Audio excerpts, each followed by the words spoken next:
It is the wee hours in the morning, and a few hours ago it was Sunday, when all the talking heads, religious and political, were there to try to influence you in their way of thinking. A few hours ago I too communed with the oneness of all, in nature.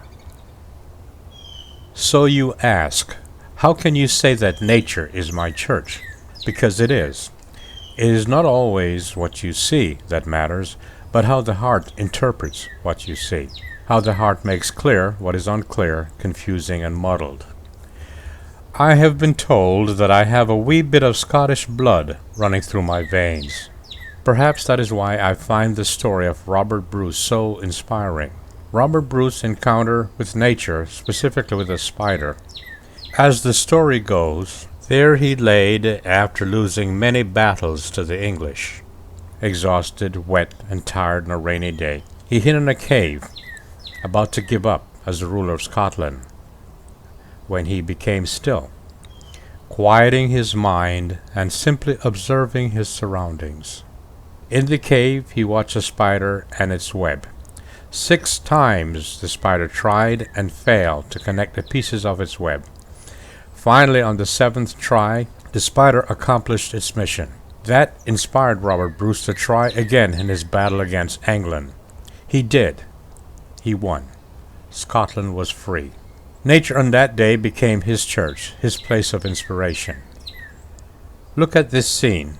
What you see, no doubt, will depend on your own knowledge, experiences, and desires. It will depend on what you want to see. Perhaps all you see is a scene with many insects attacking the beautiful flowers. Perhaps. But with a little imagination you may go beyond the obvious and see the inspiration you need to see today. The vision you need to see to inspire you to do what you must do today. As a simple man, I see many types of insects working together in the same space and time, gathering the food they need. I see flowers willing to give up their bounty for the sake of the greater good, procreation. Or maybe on this day I need to see the many species acting as one for the greater good of all. Perhaps that's what I need to see. I am inspired and I have hope. I want to believe that we, as people of different cultures and background, can work towards the greater good of a nation and a country. I do see hope. It is just not a political slogan. It is my belief that when we consciously choose to eject hope and love from our lives, we invite hate and fear to be our masters. Nature, you see, abhors a vacuum. Too simplistic, you say, perhaps.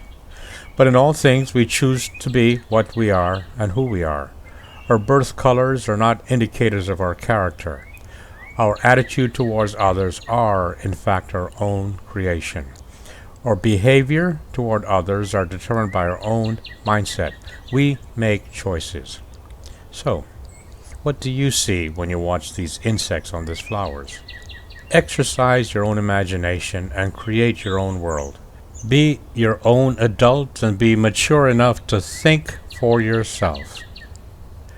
In all things, after all, we do have the power to start making today the first day for the rest of our life. We have the power, in fact, to experience a new beginning. Don't you agree?